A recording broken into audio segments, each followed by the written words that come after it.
প্ৰতিশব্দ বা সমাৰ্থক শব্দ দ্বিতীয় ভাগ আভৰণৰ প্ৰতিশব্দ অলংকাৰ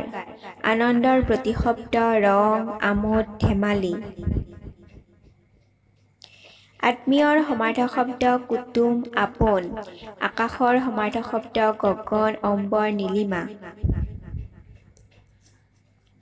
অসুৰৰ প্ৰতিশব্দ দৈত্য দানৱ অম্বৰ প্ৰতিশব্দ ঘোঁৰা বাজি অমৃতৰ প্ৰতিশব্দ সুধা অমিত অন্ধকাৰৰ প্ৰতিশব্দ তিমিৰ নিশি অতিৰ প্ৰতিশব্দ অত্যন্ত খুব অধিক অনুৰাগৰ প্ৰতিশব্দ প্ৰেম আহতৰ প্ৰতিশব্দ আঘাত প্ৰহাৰ আবেদনৰ প্ৰতিশব্দ দৰখাস্ত প্ৰাৰ্থনা ধন্যবাদ